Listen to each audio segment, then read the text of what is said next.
Hi, my name is Megan Lomax, and I obviously chose to do the video presentation for this project in week 11. And for this project, we were asked to explain a little bit what we've been learning over the last quarter, in specific to the phrase that we heard about at the beginning, which is, as the twig is bent, so is the tree. Sorry, I had to read that off of my side. But basically, this was adapted from a poet in the early 18th century named Alexander Pope.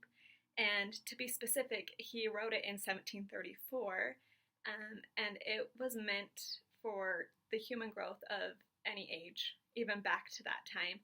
And so basically what I feel like it means is that children learn at a young age from their parents different traits that they take on with them as an adult.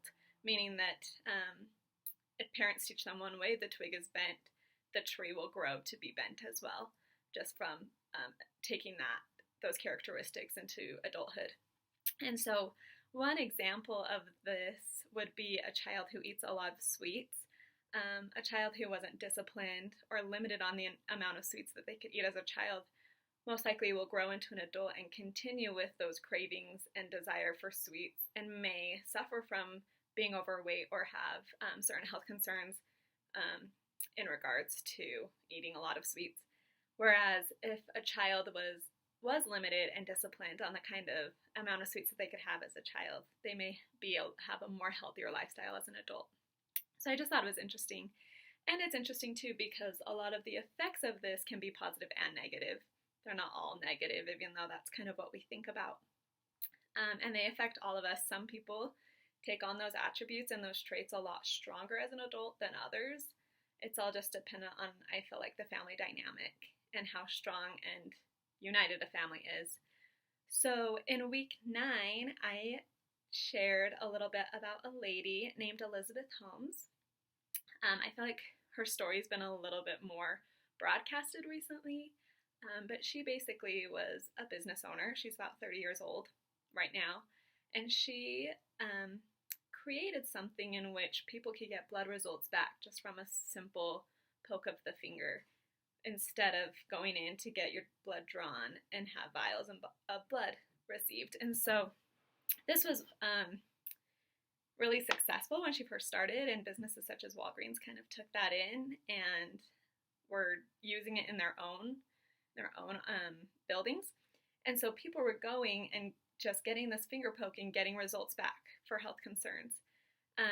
But after a couple of years, it came out that it wasn't as successful as they had originally thought, and people were getting inaccurate results, and it wasn't as functional as they originally thought. And so they tested and tried Elizabeth Holmes, and she was aware of all of that and that it wasn't as successful as everybody thought. And so she was tried and tested for fraud, and she is now currently in jail.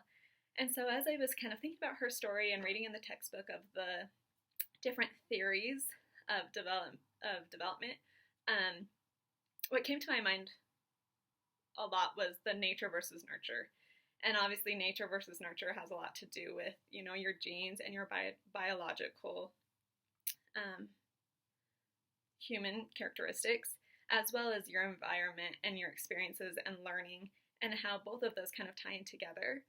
I mean, naturally we as humans want to do what's right and kind of, help those around us, but as we can be shaped by the environment that we are in. And so maybe Elizabeth Holmes at the beginning did have good intentions in helping these people and kind of make a more effective way of getting test results back. But with time and after seeing the success and money kind of come in, maybe that mindset shifted a little bit based off of the environment and social surrounding that she was in.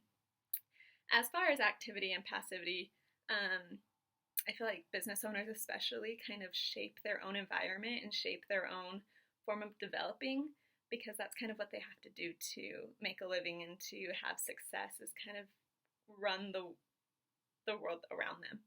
And so I feel like that kind of had a lot to do with Elizabeth Holmes, and kind of her experience and her story is she kind of had to make her own way, and like I said, yet can maybe be altered sometimes after seeing the success and wealth come in from that.